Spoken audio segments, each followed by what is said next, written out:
What's up YouTube, Tenchi Arizonia, the angry Dracolope of the Jackalope crew here, and today's video is going to be on this knife, the QSP Penguin.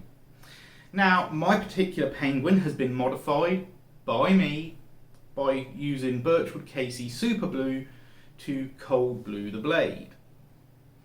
And cold blue solutions, yeah, they work okay. However, I've never got a consistent result with them.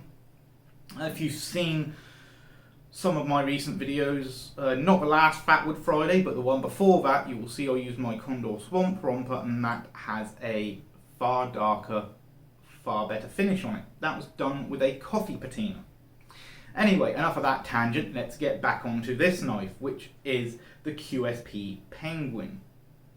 The QSP Penguin, this version of it at least, has a deep conceal pocket clip for left and right hand tip up carry, a nice little lanyard slot which will fit 550 paracord. It is a liner lock knife with ambidextrous thumb studs, and the blade steel is D2, which is why I cold blued it with Birchwood Casey Super Blue, to help prevent rust, because I do live relatively close to the ocean. Specifically the English Channel, because yes, I am in the UK. Which is also why I'm doing this video indoors instead of outdoors.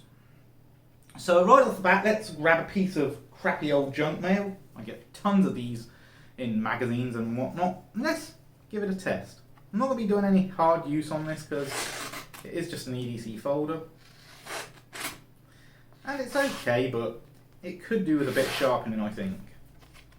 Bear in mind I have used this blade, so this is after some use but before resharpening. Still handling okay though, I think you'll agree guys. The cuts are a little rough. I'll run it across a strop later and fix that. So, what do I think of the QSP Penguin? Well, this particular knife came from one of my subscribers. And I really do like this knife, and you may notice some oil glistening near the pivot. That's because I oiled the pivot this morning to keep it fluid so I can still flick it out. So, I do like this blade. However, I cannot carry it here in the UK. But just so you know, I will show you what it looks like clipped to something, namely a piece of leather here. And as you can see, it slipped onto the leather really nicely. And this is a true deep conceal pocket clip, because only the pocket clip is visible when the knife is in your pocket. Which means technically I could carry this in the UK without causing issues. However, I would be breaking the law if I did so. And here's what it looks like on the other side. Good pocket clip, not too stiff actually. I can actually slide this onto this leather without really supporting the leather much. And this is 1mm thick goat hide. So yeah, that's what it looks like clipped to a pocket, guys. As I said, I do like this knife. It's the first knife I've had with a V2 blade, and it does handle business well. I've used this for several unboxings over the past couple of weeks, not just my own, but my housemate's, because he has more packages arrive than I do. And yeah, as I'm the knife guy of the house, I'm the one that has to open them all. Lovely. But yeah, I do like this knife, guys. I'm going to do a bit more cutting with it just because. And I know I'm in frame here, guys, because I can actually see the reflection of my phone screen in my TV. And maybe I don't need to actually resharpen this, maybe I just need to strop it a little bit, because that is still handling business admirably. And this is after using this knife for I think a month, maybe a month and a half, I cannot remember. But yeah, this is one of the knives I use strictly at home for unpackaging stuff. And I think you'll agree. Handles business. It does need a bit of a strop, but yeah, I do like this knife, guys.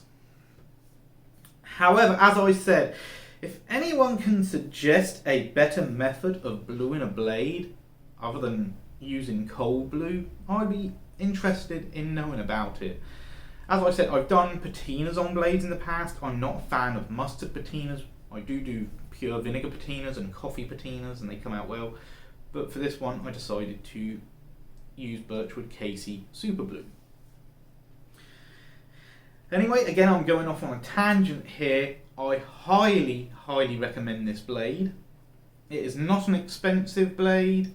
I think it's around £30, something around that, which would be around $35. Not a very bad blade for the price. In fact, a very good blade for the price, with the exception of the D2 steel that you will need to either keep well oiled or put a patina on, or blue, if you want to keep it from rusting in an environment with high humidity such as the UK, especially if you live near the ocean like I do. Once again, I will break out my 1mm thick goat hide and show you it clipped, and I'll bring it clipped closer to the camera. That is what it looks like clipped to the pocket, very deep conceal. So, as I said, I highly recommend this knife. This knife is Dracolope approved. Dracolope approved. And as usual, if you like it, please subscribe, comment, and share. And remember, be good to each other.